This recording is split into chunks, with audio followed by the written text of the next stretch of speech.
Hello, and welcome to our cozy corner of mysteries, where every story feels like a conversation over a warm cup of coffee. Settle in for a tale of intrigue, deduction, and the brilliance of Sherlock Holmes, narrated by the ever-loyal Dr. John Watson. Chapter 1. A Troubled Visitor at Baker Street, London, November 1890. The fog clings to the cobblestones of Baker Street like a spectral veil, shrouding the city in a damp, impenetrable haze. Gas lamps cast feeble pools of light, their glow swallowed by the mist. Inside 221B, a fire crackles in the hearth, its warmth battling the chill seeping through the windows. The air is heavy with the scent of pipe tobacco, mingling with the faint must of old books and the chemical tang of Sherlock Holmes's latest experiment. It was on such an evening, when the world seemed to huddle against the cold, that our tale began. I, Dr. John Watson, sat at the writing desk, my pen scratching across the page as I endeavored to chronicle one of Sherlock Holmes's recent cases. A curious affair, involving a stolen cameo and a disgraced viscount. Holmes himself was ensconced in his armchair by the fire, his long legs stretched before him, a chemical treatise balanced on his knee. His pipe, clenched between his teeth, sent curls of smoke spiraling toward the ceiling. The room was silent save for the occasional pop of the fire and the distant clatter of a hansom cab navigating the fog-choked street below. A sharp knock at the door shattered the quiet. It was not the tentative rap of a tradesman or the casual tap of a friend, but a sound urgent and insistent, as though the caller's very soul depended on our response. Holmes's eyes flicked upward, sharp and predatory, though he did not move from his chair. "Enter," he called, his voice crisp, betraying none of the languor of his posture. The door swung open, admitting a gust of cold air and a figure who seemed to carry the weight of the fog itself. It was a woman of middle years, her face pale beneath a widow's veil of black lace. Her attire, though elegant, bore signs of hate. Firelight played across her face, casting shadows that deepened the lines of worry etched there. She took a sip, steadied herself, and began. "My husband, Monsieur Henri Duval, was a merchant of considerable means, trading in fine goods between London, Paris, and the Côte d'Azur. 3 weeks ago he was found dead in our villa in Nice, in his study, with the door locked from the inside. The French authorities declared it a natural death, heart failure, they said. But I know it was no such thing. Henri was in robust health, a man of vigor and vitality. He had enemies, Mr. Holmes, and I am certain one of them brought about his end." Holmes leaned forward, his fingers steepled beneath his chin. "Enemies, you say? What manner of enemies?" Mrs. Duval hesitated, her eyes dropping to the letter in her hands. "Henri was involved in delicate matters. His business dealings were not always with reputable men. He spoke little of it to me, but I overheard fragments, whispers of a society, a group he called the Order. I know not what they sought, but Henri feared them. And then, after his death, I found this." She extended the letter to Holmes, her hand trembling. Holmes took the paper, his movements precise, and unfolded it with care. The sheet was of fine quality, though creased and stained with ink. The writing was hurried, almost frantic, and I caught glimpses of phrases. "The Sapphire's curse," "the Order's reach," "trust no one." Holmes's eyes scanned the text, his expression unreadable, though a faint gleam of interest flickered in his gaze. "Tell me of the circumstances of your husband's death," Holmes said, his tone even but commanding. "Describe the scene precisely." Mrs. Duval drew a shuddering breath. The villa is perched above the sea, a grand place with gardens and high walls. Henri's study was his sanctuary, a room he kept locked even from me. That morning, the maid, Marie, found the door still bolted. When we broke it open, Henri was slumped over his desk, lifeless. There was no blood, no— "Yes," she replied. "It was still in the desk, untouched, but I fear it is connected to this order." Holmes folded the letter and slipped it into his pocket. "Mrs. Duval, your case is not without interest. Watson, what say you to a journey to the Côte d'Azur? The French Riviera may hold answers that London cannot provide." I glanced at him, accustomed by now to his abrupt decisions. "I am at your disposal, Holmes. When do we depart?"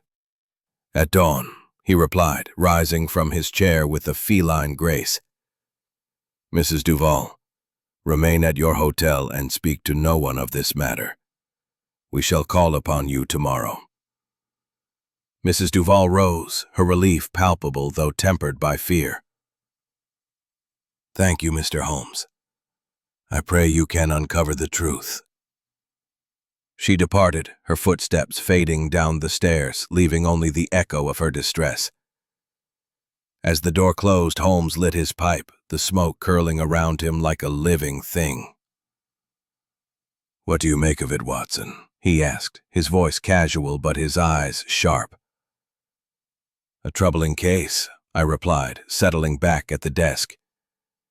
"The locked room, the mysterious society, the almond-like smell. It suggests poison, perhaps, but administered how? And this order. It sounds like something out of a penny dreadful." Holmes chuckled, a rare sound that carried no mirth. "Penny dreadfuls are often rooted in truth, my dear Watson. The almond-like odor is suggestive, prussic acid perhaps, though its use in a locked room presents a puzzle. The order of which he speaks may be a fiction, or it may be a very real thread. And the sapphire." He trailed off, his gaze distant. "We shall see what secrets the Côte d'Azur holds." He moved to the window, parting the curtains to peer into the fog. The gas lamps below flickered like stars in the clouded sky, and the distant clop of hooves marked a cab's passage. "The game is afoot, Watson," he murmured, "and I suspect it is a dangerous one." I returned to my writing, the fire's warmth a small comfort against the chill of the unknown.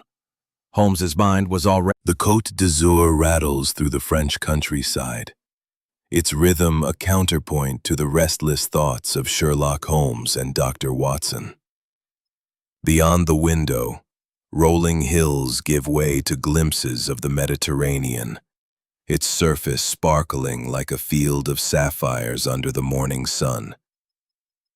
The air carries the promise of warmth, but a shadow lingers over the journey, cast by the mystery awaiting them.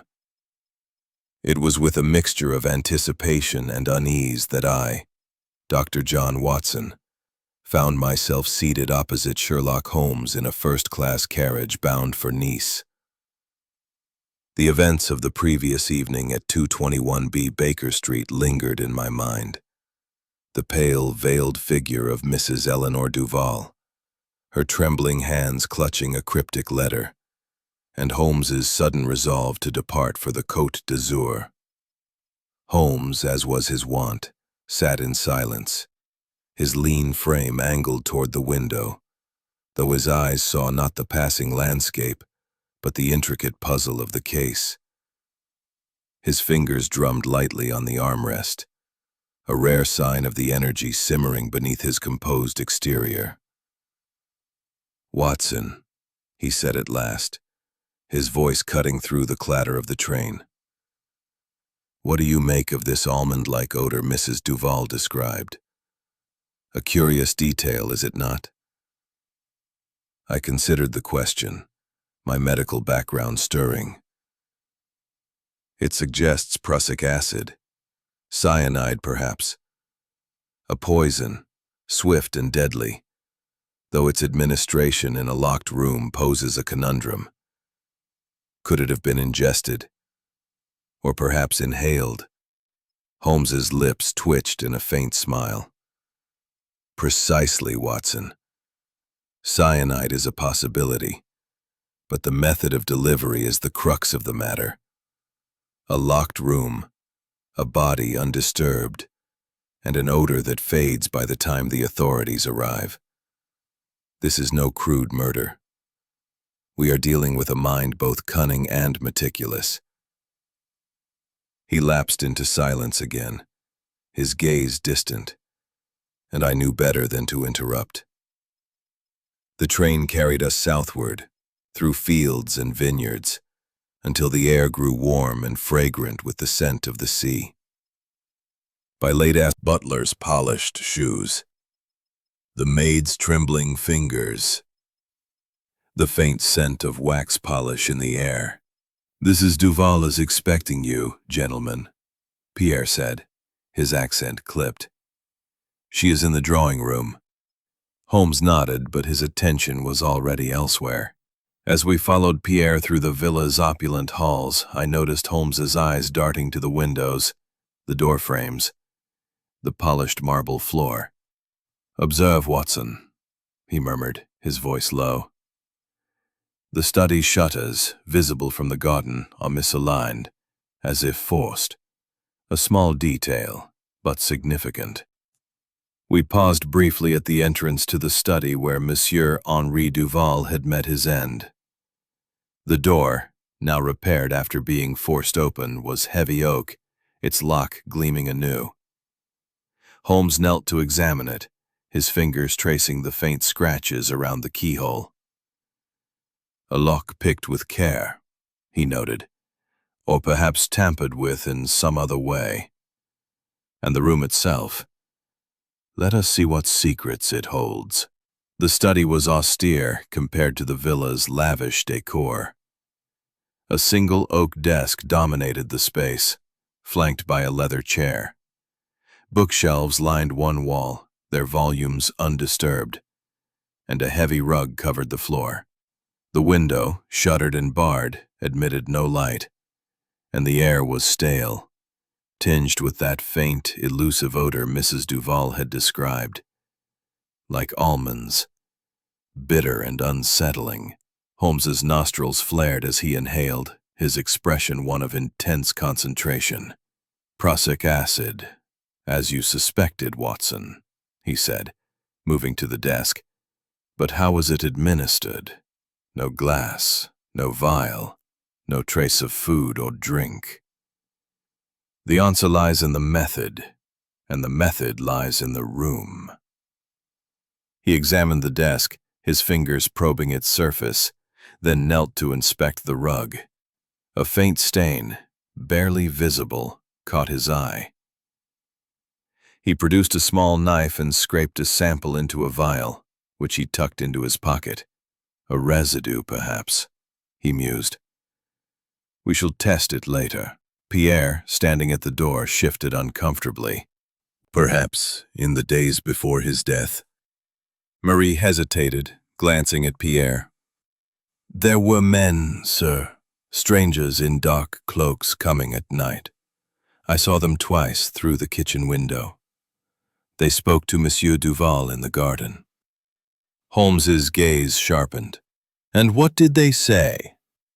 "I couldn't hear, sir, but Monsieur Duval seemed afraid." Pierre interjected, his voice firm. "Marie is mistaken. There were no such visitors. The girl is fanciful."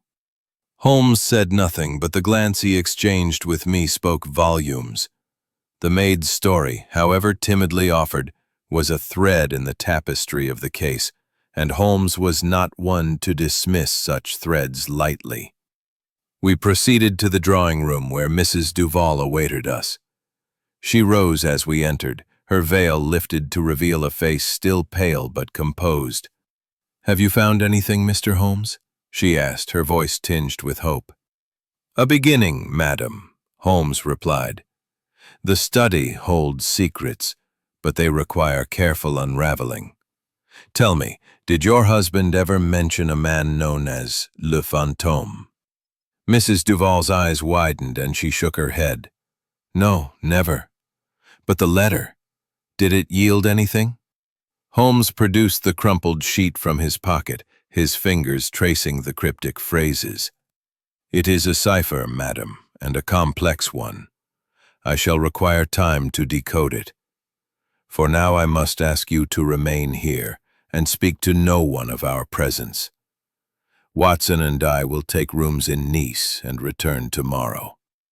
As we left the villa, the sun dipped below the horizon, casting long shadows across the gardens. The sea stretched endlessly before us, its surface now dark and restless.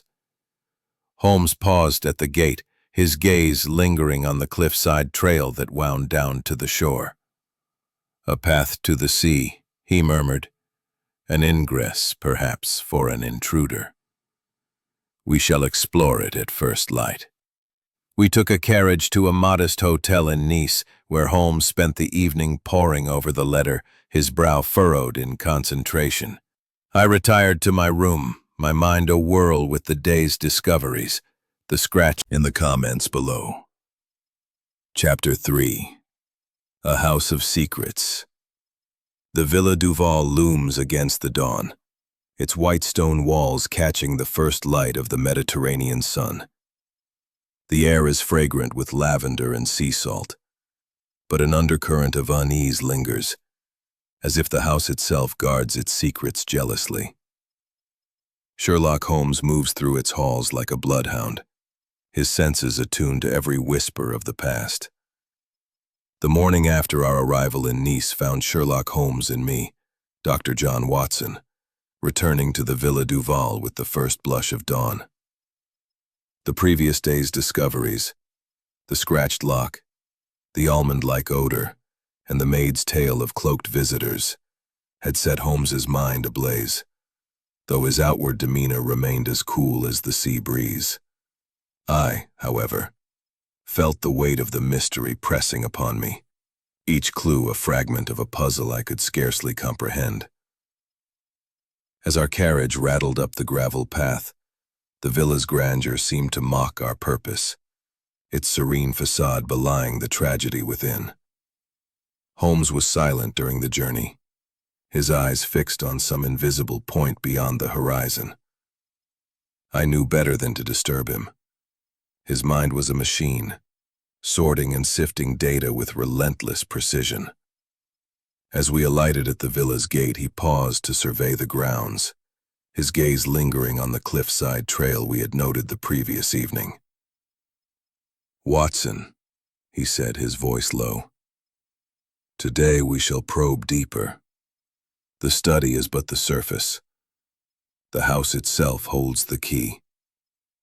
Pierre, the butler, greeted us with the same guarded courtesy, though I fancied his eyes betrayed a flicker of unease.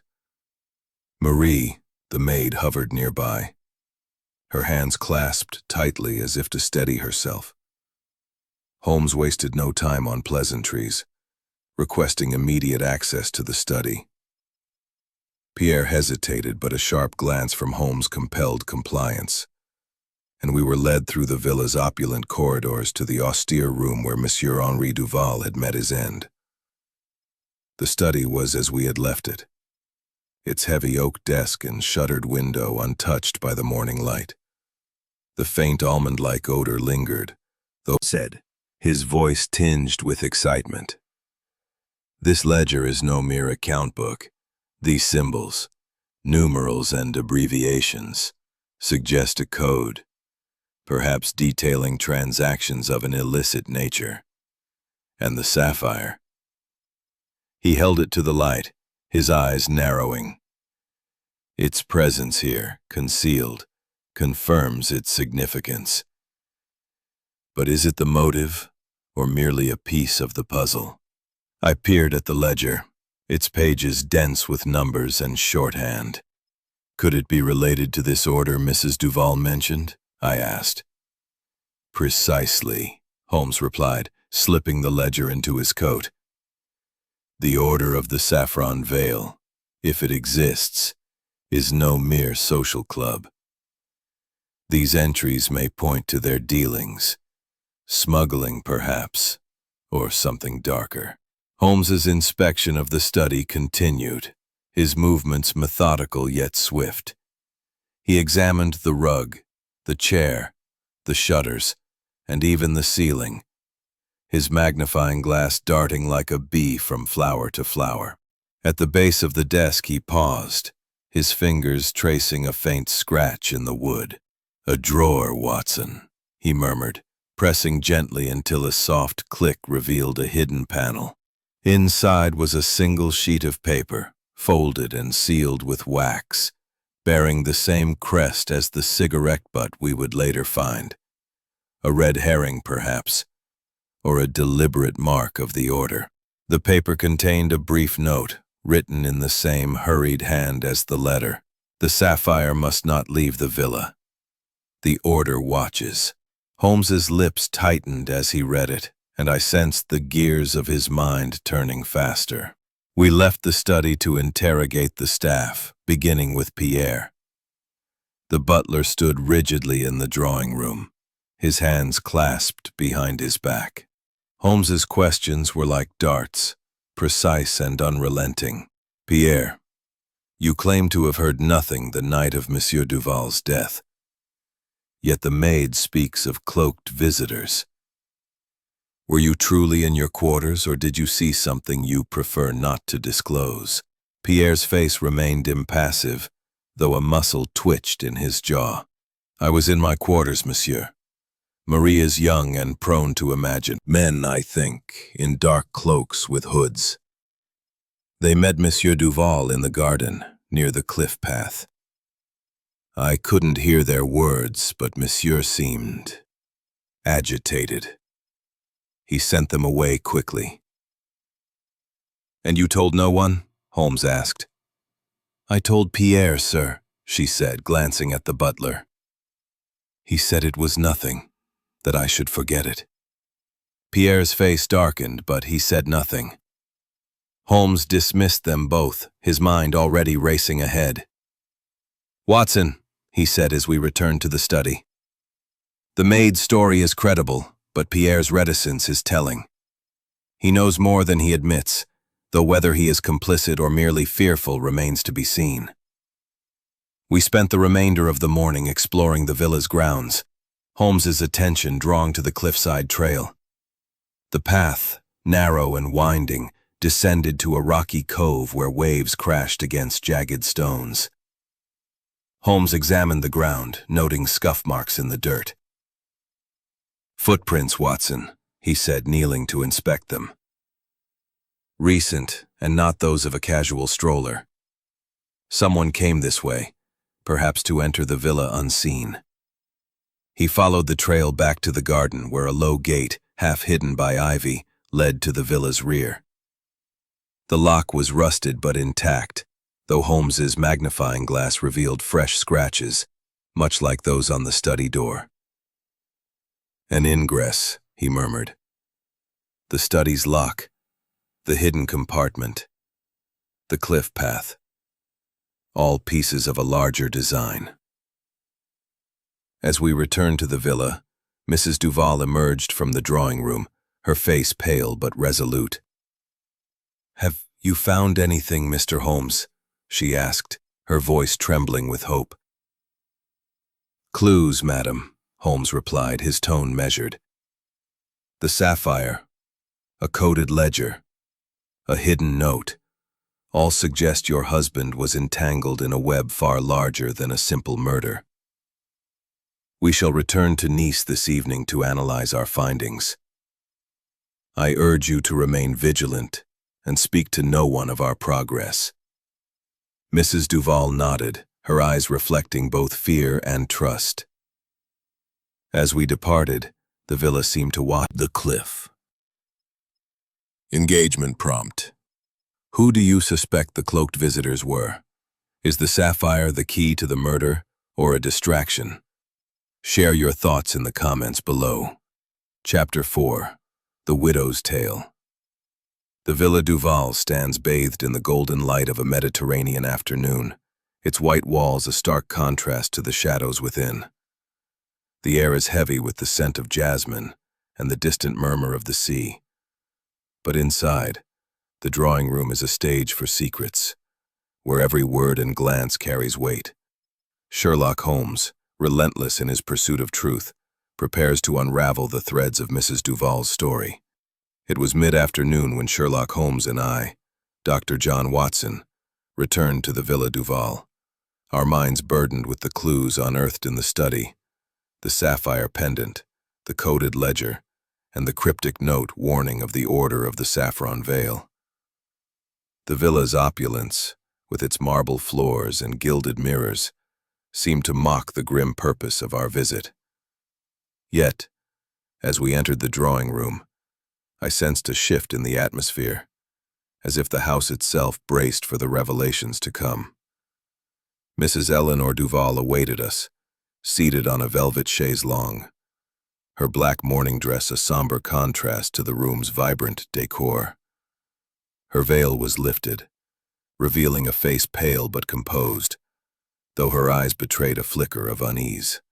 The fire in the hearth cast dancing shadows across her features, and a silver tea service gleamed on the table before her, its delicate clink breaking the silence as she poured a cup with unsteady hands. "Mr. Holmes, Dr. Watson," she said, her voice soft but strained. "I trust your investigations have borne fruit." Holmes took the chair opposite her, his posture relaxed but his gaze piercing. "We have uncovered certain facts, madam," he replied. "But facts alone do not a solution make. I must ask you to recount your husband's final days in greater detail. Leave nothing out, however trivial it may seem." Mrs. Duval's fingers tightened around her teacup, and she drew a deep breath, as if steeling herself for the task. Henri was a man of business, always preoccupied with his trade. Silks. Holmes's eyes narrowed. "And the sapphire pendant? You called it a family heirloom.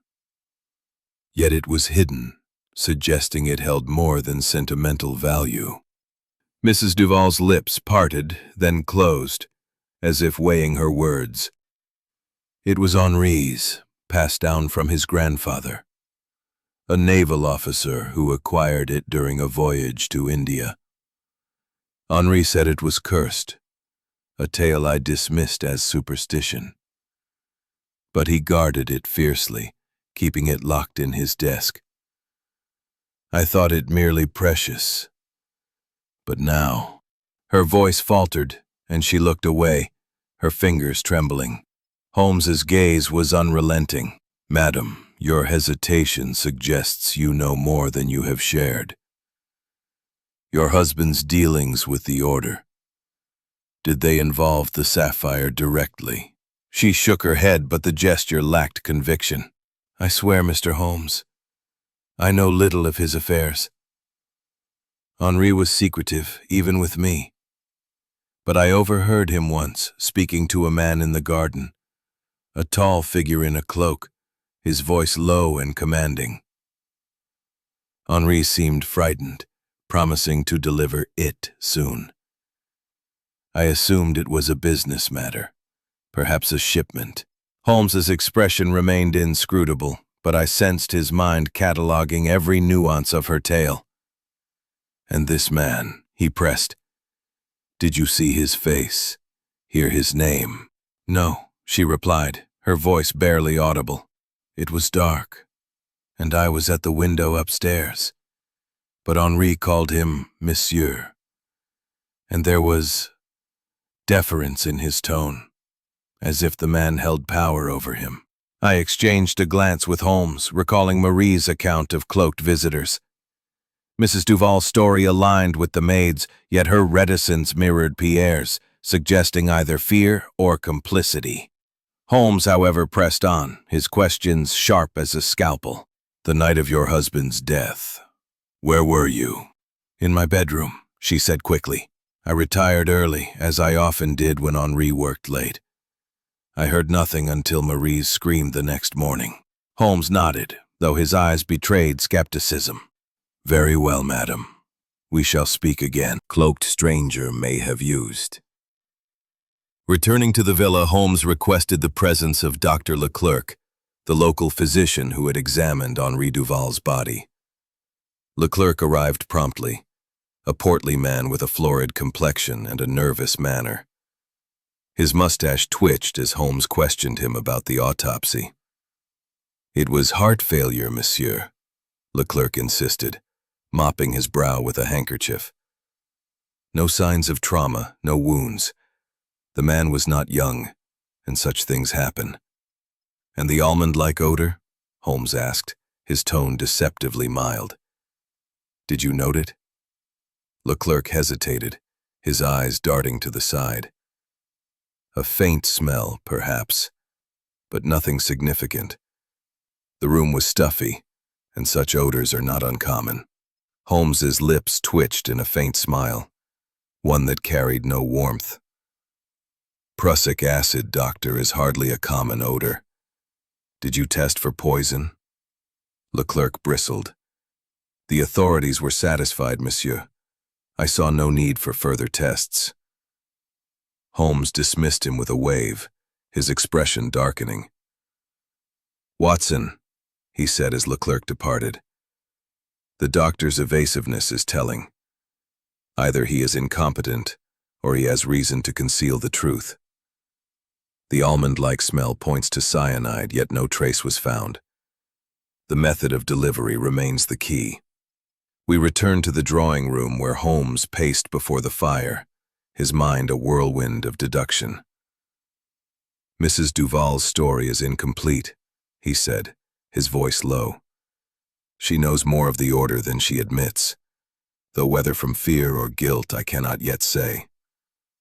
The footprints, the sapphire, the coded ledger, all point to a conspiracy beyond a single murder. I nodded, my medical mind grappling with the puzzle. Could the cyanide have been inhaled? A gas, perhaps, introduced through the shutters? Holmes's eyes gleamed. A possibility, Watson, though it would require a mechanism we have not yet found. The scratched lock and the cliff path suggest an intruder, yet the room was sealed. We must search further. As we prepared to leave, music sound effects, the clink of teacups, a distant clock chiming, the rustle of silk, and the soft crackle of the fire, underscored by a melancholic violin. Engagement prompt. Is Mrs. Duval hiding something? Or is she merely a grieving widow? What do you make of Dr. Leclerc's evasiveness? Share your suspicions in the comments below. Chapter 5. Footprints in the dust. The Villa Duval, perched above the restless Mediterranean, holds its secrets close, its halls whispering of hidden truths. The sun climbs higher, casting sharp shadows across the estate. But within its walls, a darker mystery festers. Sherlock Holmes, with his relentless curiosity, ventures into the villa's forgotten corners, seeking answers in the dust of the past. The morning light filtered through the villa's high windows as Sherlock Holmes and I, Dr. John Watson, continued our investigation into the death of Henri Duval. The previous day's discoveries, the sapphire pendant, the coded ledger, the cryptic note, and Mrs. Duval's hesitant revelations had only deepened the enigma. The almond-like odor in the study pointed to cyanide, yet the locked room and absence of a delivery method baffled even my medical mind. Holmes, however, was undeterred, his eyes alight with the thrill of the chase as we prepared to probe the villa's upper reaches. Watson, Holmes said as we stood in the grand foyer. The study has yielded its secrets, but the house itself holds more. The cliff path and the scratched lock suggest an intruder, yet the mechanism of the murder remains elusive.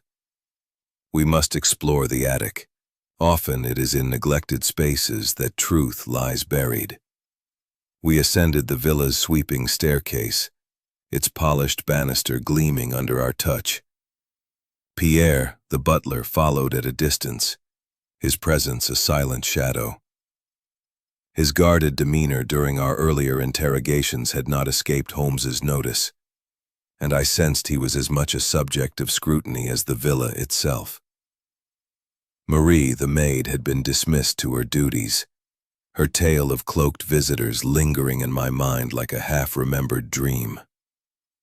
The attic door, tucked at the end of a narrow corridor, was heavy and warped, its hinges creaking as Pierre unlocked it. A musty scent greeted us, mingled with the faint tang of salt from the nearby sea. The attic was a cavernous space, its rafters draped in cobwebs, the floor thick with dust. Trunks and crates stood in haphazard piles, relics of the into the passage, its walls damp and moss-slicked. Could this be how the intruder entered the study? I asked, my mind racing. A poison gas, perhaps, introduced through the trapdoor? Holmes's eyes gleamed. A plausible theory, Watson, though we lack evidence of such a device. The almond-like odor suggests cyanide, but its delivery in a sealed room is the puzzle's heart. Let us explore further. We descended the passage, Holmes leading with his lantern, the air growing cooler and heavier with the scent of the sea. The tunnel was narrow, its stone walls rough-hewn, and it sloped downward to a concealed exit near the cliff path we had noted earlier. Holmes examined the ground, finding more footprints, matching those in the attic, and a discarded cigarette butt. Its tip marked with a crest identical to the one on the wax-sealed note. A careless mistake, Holmes said, pocketing the butt. Or a deliberate misdirection. The crest suggests the order, but we must beware of red herrings. Returning to the attic, Holmes continued his search, his magnifying glass darting over every surface. Near the trapdoor, he found a scrap of fabric caught on a splintered beam. A fine wool, dyed black, as might be worn by a cloaked figure. Another clue, he said, tucking it into his pocket. Though whether it belongs to our intruder or another remains to be seen. We emerged from the attic, dust clinging to our clothes, and returned to the study to compare our findings with the scene of the crime. Holmes knelt by the desk, his fingers probing the underside for further hidden compartments. The sapphire, the ledger, the note, all point to a motive rooted in the order of the saffron veil, he said. But the method? How was the poison delivered? The scratched lock suggests tampering, yet the room was sealed from within. I pondered the question, my medical training offering little clarity. Could the cyanide have been in his food or drink, administered earlier? I suggested. A delayed effect, perhaps? Holmes shook his head. Unlikely. Cyanide acts swiftly, without leaving a trace. Holmes's lips twitched in a faint smile. Patience, Watson. The answer lies in the details we have yet to uncover. The trapdoor, the footprints, the cigarette butt, all are threads in a tapestry. We must weave them together. We sought out Pierre once more, finding him in the kitchen polishing silver. His composure faltered as Holmes confronted him with the cigarette butt. This crest, Holmes said, holding it up, matches a seal found in the study. Have you seen it before? Pierre's eyes flickered, but he shook his head. No, monsieur. Many visitors smoked here. It could belong to anyone. Holmes's gaze was unrelenting. And the trapdoor in the attic. You claimed no knowledge of intruders, yet we found evidence of recent passage. Pierre's face paled, but he maintained his composure. The attic is rarely used, monsieur. I know nothing of a trapdoor. Holmes dismissed him with a wave, his expression darkening. He lies, Watson, he said as we stepped into the garden. The butler knows more than he admits, though whether he is complicit or merely fearful, I cannot yet say. The maid, too, may hold secrets, though her fear seems genuine. We walked the cliff path once more, Holmes pausing to examine the gate's rusted lock. The scratches here are fresh, he noted, suggesting frequent use. The order, or their agent, used this route to access the villa. The sapphire is the key. Its value, or its curse, drives this crime. As we returned to Nice, the sun dipped toward the horizon, casting long shadows across the villa's gardens. In our hotel room, Holmes spread his findings on the table: the cigarette butt, the scrap of fabric, the coded ledger. The order of the saffron veil, he said, his voice low, is no mere rumor. Its agents move in shadows, and Henri Duval was their victim. But why? The sapphire, the ledger, the poison, all are linked. But the chain of deduction is incomplete. I retired to my room, the crash of waves a restless echo in my mind. The villa sentinel of secrets. The air is thick with the scent of the sea and the weight of unanswered questions. Inside the austere study, Sherlock Holmes pores over a cryptic letter, his mind a crucible where clues are forged into truth. The mystery of Henri Duval's death deepens, and the shadow of the Order of the Saffron Veil looms ever larger. As evening settled over the Côte d'Azur, Sherlock Holmes and I, Dr. John Watson, returned to the Villa Duval's study, our minds laden with the fragments of a puzzle that refused to coalesce. The sapphire pendant, the coded ledger, the footprints in the attic, and the cigarette butt marked with a mysterious crest had only deepened the enigma of Henri Duval's death. The almond-like odor, suggestive of cyanide, haunted my thoughts, its method of delivery a riddle that eluded even Holmes's formidable intellect. Yet, as we entered the study, the flickering lamplight casting long shadows across the oak desk, I sensed that Holmes was closing in on a vital thread. Holmes seated himself at the desk, the cryptic letter provided by Mrs. Duval spread before him. Its hurried script, with phrases like the sapphire's curse and the order's reach, had intrigued him from the moment he saw it. "Watson," he said, his voice low and focused, "this letter is no mere warning. It is a cipher, a deliberate veil over the truth. To crack it is to glimpse the heart of this case." I peered over his shoulder, the letter's ink smudged and uneven, as though written in haste or fear. "A cipher?" I asked, my medical mind ill-equipped for such intricacies. "How can you be certain?" Holmes's lips twitched in a faint smile. "The irregularity of the phrasing, the repetition of certain letters, the deliberate ambiguity. It is a substitution cipher, Watson. Complex but not unbreakable. The key lies in its patterns, and I intend to unravel them." He produced a notebook and pencil, his fingers moving with the precision of a surgeon as he began to transcribe the letter's text. The study was silent save for the scratch of his pencil and the distant crash of waves against the cliff. "Fantôme is likely a pseudonym, Watson, a figure of influence within the Order of the Saffron Veil. The sapphire is no mere jewel. Its concealment in the study, the warnings in the letter, suggest it is a symbol or key to something greater. A relic, perhaps, or a token of power within this society." He paused by the desk, his fingers tracing the coded ledger we had found in the hidden compartment.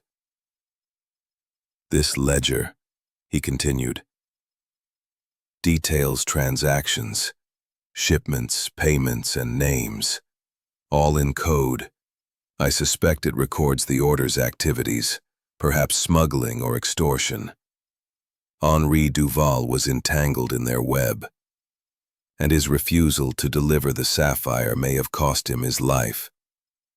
I frowned, grappling with the implications. "But the poison, Holmes, how was it administered?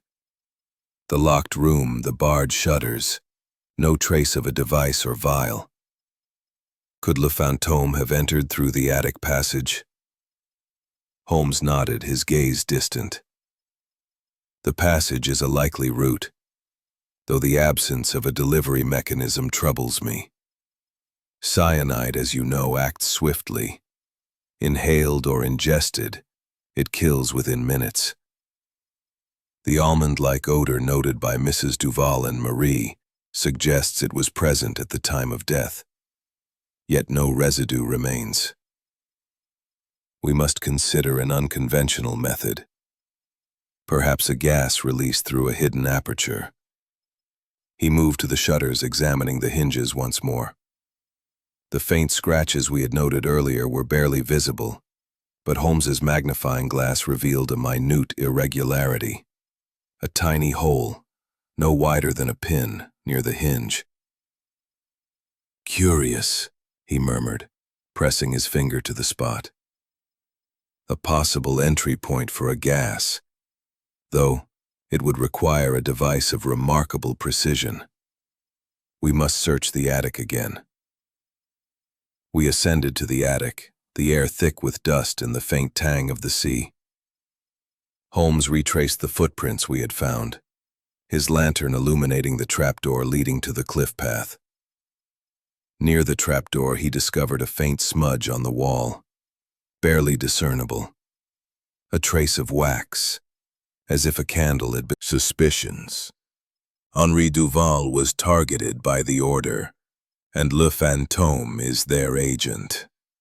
We sought out Pierre, the butler, whose guarded demeanor had grown more pronounced. Holmes confronted him in the kitchen, holding up the wax sample. "This was found near the attic trapdoor, Pierre. A visitor came and went unseen. What do you know of it?" Pierre's face remained impassive, though his eyes flickered. "I know nothing of the attic, monsieur.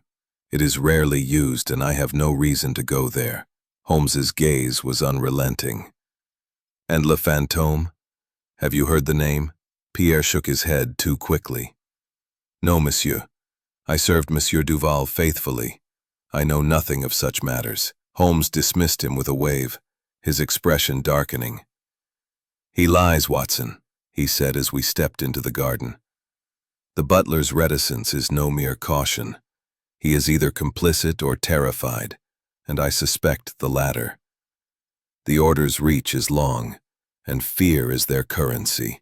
We walked the cliff path once more, the sea a restless expanse below. Holmes paused at the gate, his eyes scanning the horizon. "The new moon is 3 days hence," he said, referencing the ciphered letter. "If the order seeks the sapphire, they will act soon.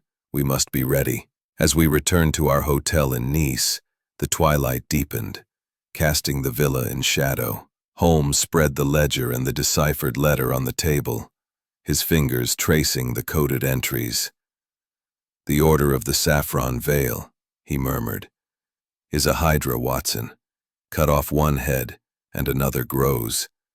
Henri Duval was but one victim in their scheme, and the sapphire is their prize." I retired to my room, the crash of waves a restless echo in my mind.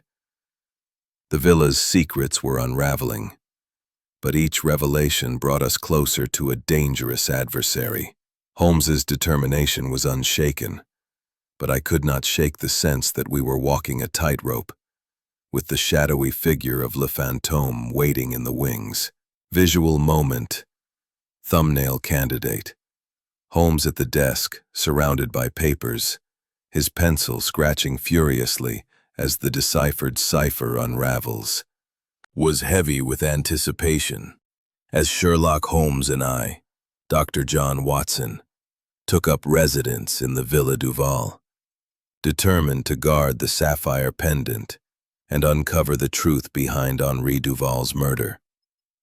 The deciphered letter, with its chilling warning of Le Fantôme and the order's pursuit of the sapphire, had set Holmes's mind ablaze.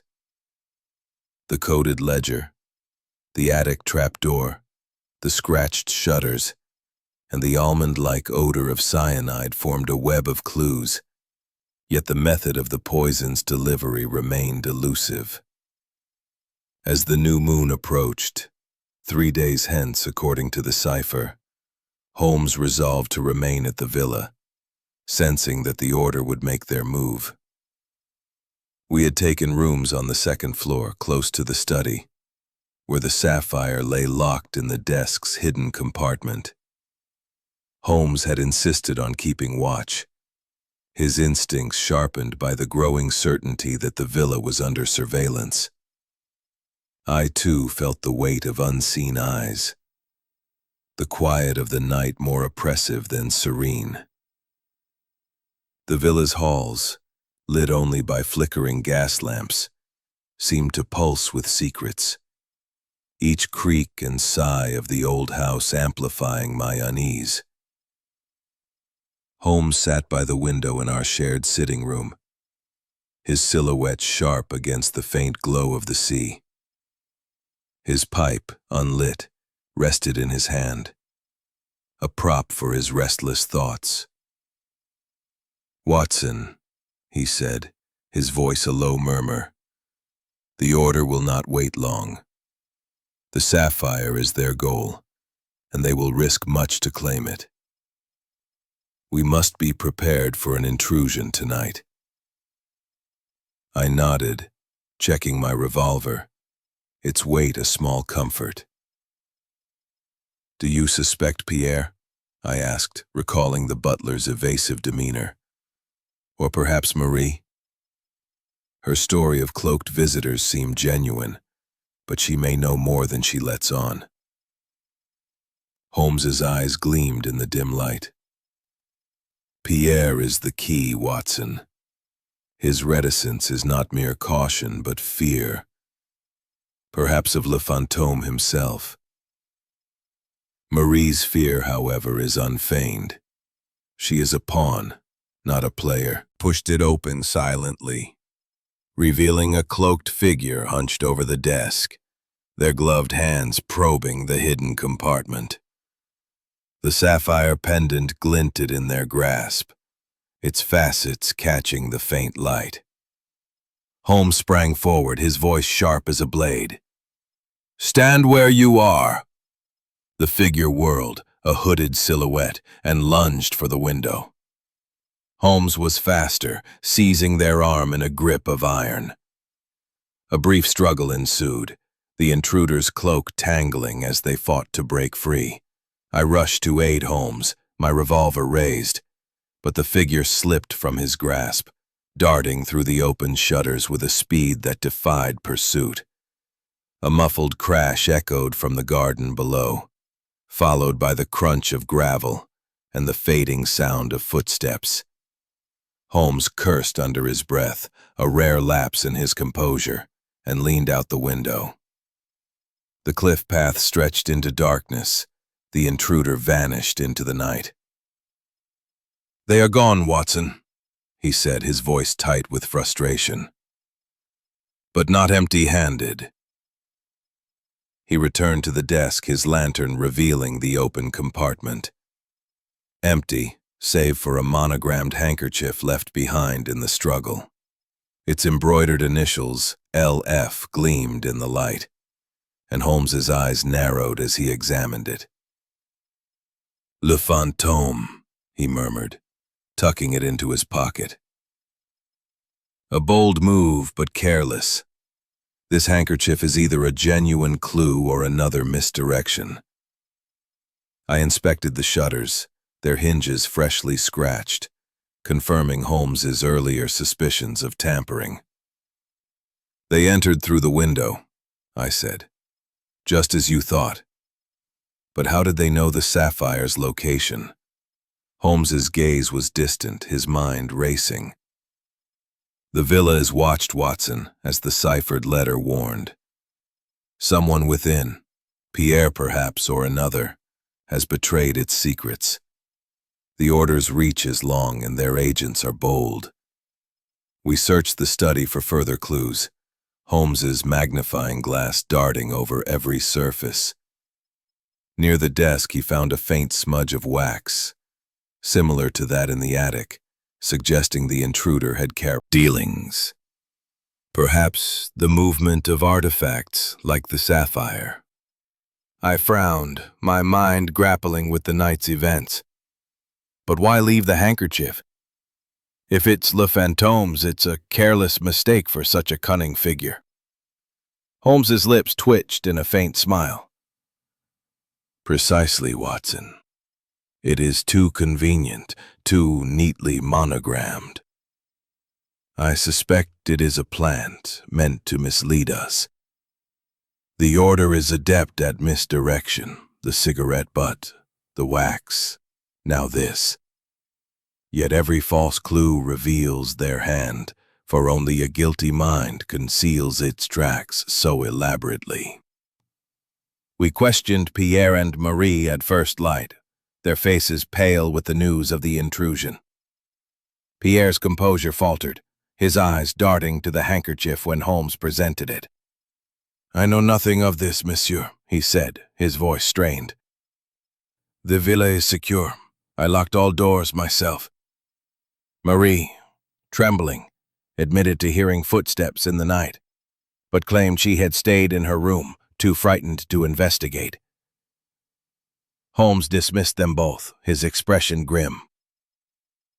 Pierre is our link, Watson, he said as we stood in the garden, the morning sun casting long shadows across the gravel. He knows Le Fantôme, or fears him. The handkerchief may be a false trail, but the sapphire's theft is real, and the order's intent is clear. We walked the cliff path once more, Holmes examining the ground for traces of the intruder's flight. A scuff mark near the gate, barely visible, confirmed their escape route. They fled to the cove, Holmes said, his eyes scanning the horizon. A boat, perhaps, waiting below. The order is organized, their resources vast.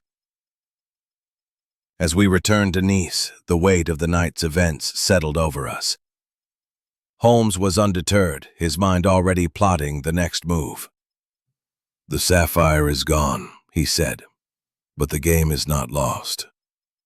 The ledger will lead us to the order, and the handkerchief, false or not, is a challenge. The Fantôme has shown their hand, and we shall meet it. In our hotel room, Holmes poured on connection. The Côte d'Azur sparkles under a waning sun, its beauty a stark contrast to the sinister undercurrents flowing through the city of Nice. The Villa Duval, now robbed of its sapphire, stands silent, but the trail of Henri Duval's killer leads Sherlock Holmes and Dr. Watson into the shadowed heart of the city, where whispers of the Order of the Saffron Veil echo in dimly lit taverns. The game is afoot, and the stakes grow ever higher. The theft of the sapphire pendant from the Villa Duval's study had set a new tempo to our investigation, and as evening fell over Nice, Sherlock Holmes and I, Dr. John Watson, ventured into the city's underbelly to pursue the elusive figure known as Le Fantôme. The monogrammed handkerchief, the coded ledger, and the deciphered letter pointing to the Order of the Saffron Veil had tightened the web of mystery surrounding Henri Duval's death. The almond-like odor of cyanide, the scratched lock, and the attic trapdoor all suggested a meticulously planned murder. Yet the method of the poison's delivery remained a maddening enigma. Holmes, however, was undeterred, his mind a crucible of logic and intuition, burning brighter with each setback. We left the villa at dusk, the Mediterranean a restless expanse of silver and shadow. Holmes's decision to seek answers in Nice's less reputable quarters was born of necessity. The ledger's coded entries hinted at illicit dealings, and the name Le Fantôme suggested a figure who thrived in the city's darker corners. Our destination was the Poisson d'Argent, a seedy tavern near the Old Port, where sailors, smugglers, and rogues mingled under the flicker of gas lamps. Holmes had learned of it from a coded entry in the ledger, a reference to PA as a meeting place for the order's agents.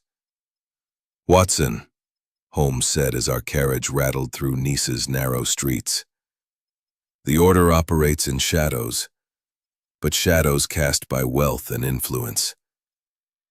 Le Fantôme is no common criminal but a mastermind orchestrating a network of crime." The sapphire with the clientele led us to a corner table, his eyes scanning the room with predatory focus. We ordered drinks to maintain our cover, though Holmes barely touched his glass. His attention was fixed on a group of men in a far corner, their voices low, their gestures guarded. One, a wiry man with a scar across his cheek, seemed to command their attention. Holmes leaned closer, his voice a whisper. "That man, Watson. Observe his posture, the deference he receives. He is no mere smuggler." I strained to listen, catching fragments of French, words like sapphire and the order. My pulse quickened. But before I could speak, Holmes rose, his movements casual yet deliberate, and approached the bar, where a grizzled barkeep polished glasses with a rag. I followed, keeping my distance, my hand near my revolver. Holmes engaged the barkeep in low tones, slipping a coin across the counter. The man's eyes narrowed, but the coin vanished, and he muttered something about a back room. Holmes signaled for me to stay close, and we slipped through a curtained doorway into a dimly lit chamber, where the air was thick with cigar smoke and the murmur of voices. A single figure awaited us, a burly man with a weathered face and eyes like chipped flint. He introduced himself as Claude, a smuggler with ties to the port's underworld. Holmes wasted no time, his voice sharp and commanding. "You know of the Order of the Saffron Veil," he said, producing the cigarette butt with its telltale crest. "This was found at the Villa Duval, where Henri Duval was murdered. Speak, and speak truly." Claude's eyes flickered to the crest, and a shadow of fear crossed his face. "The Order," he said, his voice low, "is not a name to speak lightly. They are ghosts, monsieur. Merchants, nobles, men of power who deal in secrets. Le Fantôme is their shadow, a name whispered but never seen." Holmes leaned closer, his gaze unrelenting. "And the sapphire, what is its significance?" Claude hesitated, glancing at the door. "It is a relic, they say, but he grew greedy, or fearful. That's all I know." Holmes slid another coin across the table, his voice cold. "If you hear of Le Fantôme, send word to the Hôtel de la Mer. Discretion will be rewarded." We left the tavern, the night air sharp with salt and suspicion. Holmes was silent as we walked the cobbled streets, his mind sifting through Claude's words. "The Order is a hydra, Watson," he said at last. "Le Fantôme is its head, but the body stretches across Europe. The sapphire is no mere jewel, it is a key, perhaps to their trust or their secrets." We returned to our hotel, where Holmes spread the ledger on the table, its coded entries a labyrinth of numbers and shorthand. He worked late into the night, his pencil scratching as he decoded fragments of the text. Shipments to London, Paris, Vienna, he murmured. Names, some aliases, some real. A network of buyers and sellers, all tied to the order. I frowned, my mind grappling with the scale of the conspiracy. But the murder, Holmes, how does it fit? Was Duval killed for the sapphire, or for defying the order? Holmes' eyes gleamed. Both, Watson. Duval's refusal to surrender the sapphire was a betrayal, and the order does not tolerate dissent.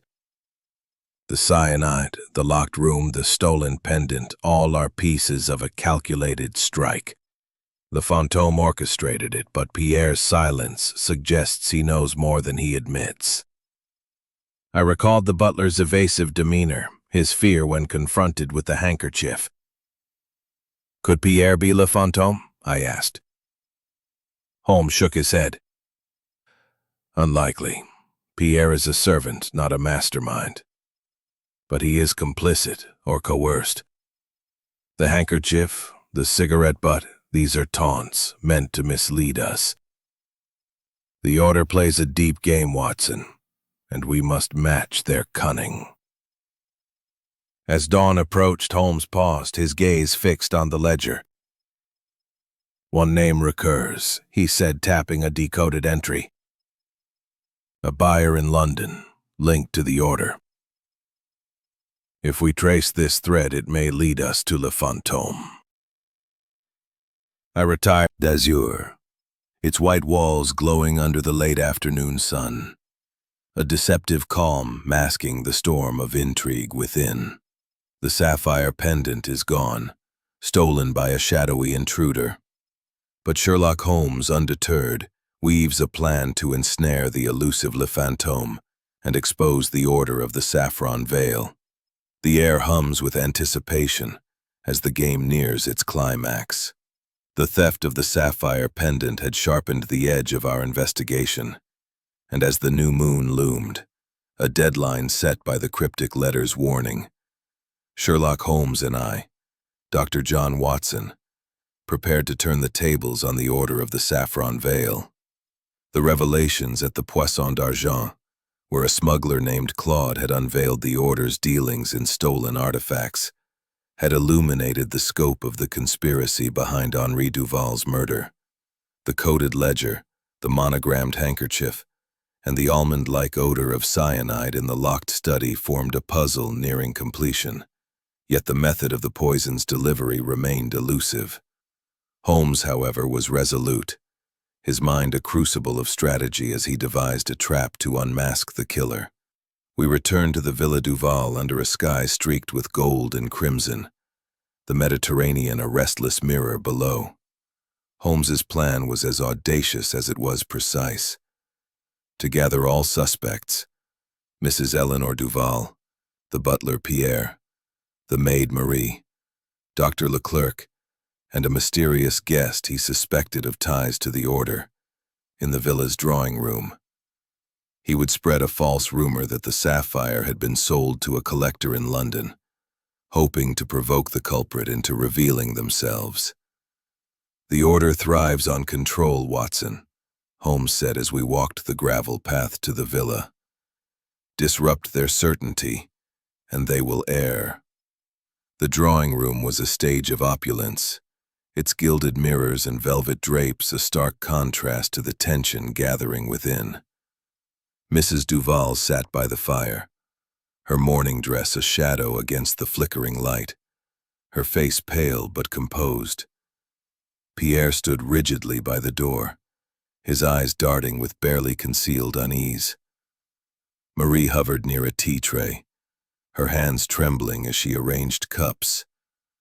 Dr. Reach. A ripple of reaction passed through the room. Mrs. Duval's hand tightened on her teacup, her eyes widening. Pierre's jaw clenched, his gaze fixed on the floor. Marie gasped softly, her hands frozen mid-motion. Dr. Leclerc's handkerchief paused at his brow, his face paling. Gerard, however, remained impassive, though his fingers twitched, betraying a flicker of agitation.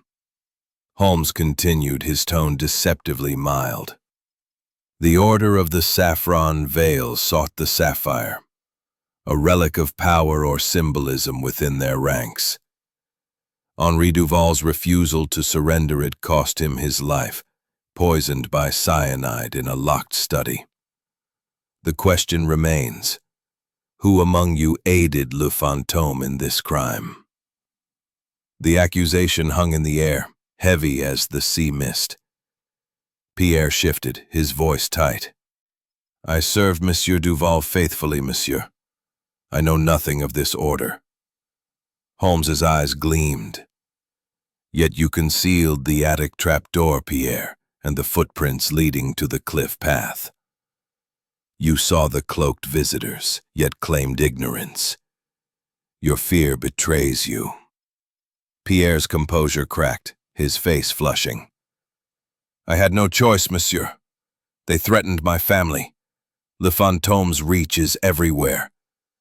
Mrs. Duval rose, her voice trembling. Pierre, what are you saying? Did you betray Henri?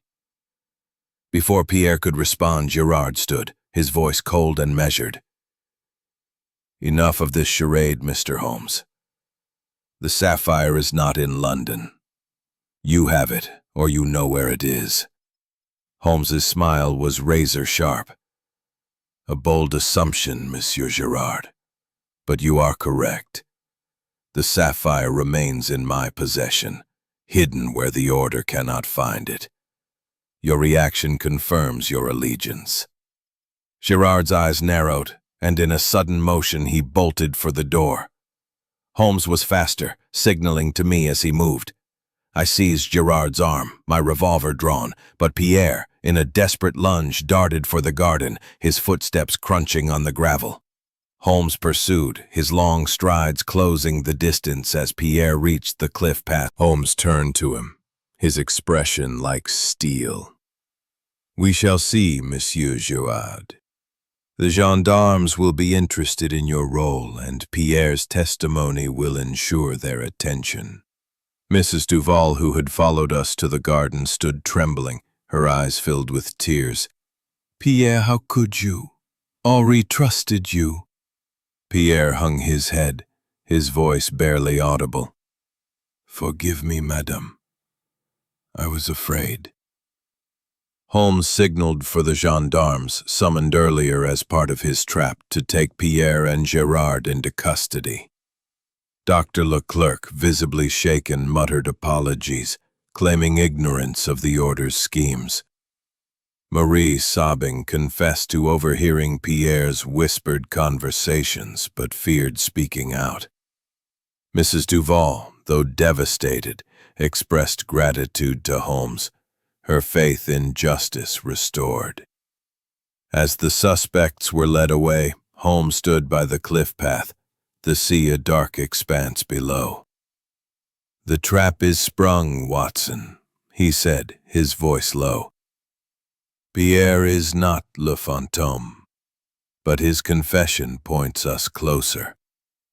The Order's network is vast, and the sapphire's theft was but one move in their game. We returned to the drawing room, where Holmes examined the canister Pierre had described, a small metallic device, cunningly hidden in the shutter's hinge, designed to release a cloud of cyanide gas. Ingenious, he murmured, and nearly undetectable. The scratches on the shutters were from its installation, not entry. I marveled at the device's precision, my medical mind appalled by its lethality. But Le Fantôme, I said, where is he? Holmes's eyes gleamed. In the shadows, Watson, but not for long. The ledger's decoded entries point to a contact in London, a buyer who may lead us to him. We return to Baker Street tomorrow. As night fell, the villa seemed to exhale. its secrets partially unveiled. Holmes's trap had ensnared Pierre, but Le Fantôme and the Order remained at large, their motives tied to a relic whose power Duval's murder, drawing the threads of the case into a tapestry of deduction. The shadow of the Order of the Saffron Veil lingers, but the light of justice is poised to break through. The evening following the dramatic confrontation in the Villa Duval's drawing room found Sherlock Holmes and me, Dr. John Watson, gathered once more in the study where Henri Duval had met his end. The sapphire pendant, recovered from Pierre's confession and hidden by Holmes to bait the trap, lay on the oak desk, its facets catching the candlelight like a captured star. The coded ledger, the monogrammed handkerchief, the attic trapdoor, and the tiny canister hidden in the shutters had all played their parts in the unfolding drama. Pierre, the butler, had confessed to aiding Le Fantôme, and Monsieur Girard, the Order's agent, was in custody, but the true mastermind remained elusive. Now, as the candles burned low, Holmes prepared to lay bare the final pieces of the puzzle. Mrs. Eleanor Duval sat across from us, her mourning dress a stark contrast to the study's austere decor. Her face was pale, her eyes red-rimmed from the revelations of Pierre's betrayal, yet she held herself with a quiet dignity. Marie, the maid, stood near the door, her hands clasped tightly, while Dr. Leclerc, the physician, shifted uncomfortably in his chair, his earlier evasions exposed by Holmes's relentless probing. The gendarmes waited outside, ready to act on Holmes's conclusions. The air was thick with anticipation, the weight of truth palpable in the flickering light. Holmes stood by the desk, his silhouette sharp against the candle glow, his voice calm but commanding. "Ladies and gentlemen," he began, his eyes sweeping the room. "The death of Henri Duval was no accident, nor a simple act of greed. It was a calculated murder, orchestrated by a mind both cunning and ruthless, cloaked in the shadow of the Order of the Saffron Veil. Tonight, I shall reveal the how and the why." He lifted the sapphire pendant, its light dancing across his fingers. "This jewel," he said, "was the linchpin of the crime. Not for its... The canister, activated remotely or by a timer, filled the room with poison, killing Duval swiftly. The gas dissipated quickly, leaving only the faint odor noted by Mrs. Duval and Marie. I nodded, my medical mind marveling at the precision of the method. "But who placed the canister, Holmes? Pierre confessed to aiding Le Fantôme, but he claimed ignorance of the murder itself." Holmes's eyes gleamed. "Pierre was a pawn, Watson, coerced by fear of the Order. His role was to provide access through the attic trapdoor, a hidden passage linking the study to the cliff path. The footprints in the dust, the wax smudge, the scratched lock, all pointed to an intruder who entered unseen. But the true architect was Le Fantôme, a figure whose identity we have yet to fully unmask." He turned to Pierre's confession, recounted earlier under pressure. Pierre admitted to allowing Le Fantôme into the villa, believing the plan was to steal the sapphire, not to kill. The handkerchief, monogrammed with LF, was a deliberate plant, meant to mislead us. The cigarette butt, bearing the Order's crest, was another red herring, designed to sow confusion. Yet, these false clues revealed the Order's arrogance. They believed themselves untouchable. Dr. Leclerc shifted, his voice unsteady. "I swear, Mr. Holmes, I knew nothing of this poison. I examined the body and found no signs of foul play." Holmes's gaze was unrelenting. "Your incompetence, Doctor, or perhaps your complicity, allowed the murder to be dismissed as natural. The almond-like odor should have prompted a toxicology test, yet you avoided it. Fear or a bribe silenced you. Leclerc's face flushed, but he offered no defense. Holmes turned to Mrs. Duval, his tone softening. "Madam, your hesitation in speaking of the order stemmed from fear, not guilt. You suspected their involvement but dared not accuse, knowing their power. Your husband's secrecy protected you, but it also sealed his fate." Mrs. Duval's eyes filled with tears. "Lieutenant, not the mastermind." Pierre's confession, coerced by fear, confirms Le Fantome's influence, but his identity remains in the shadows.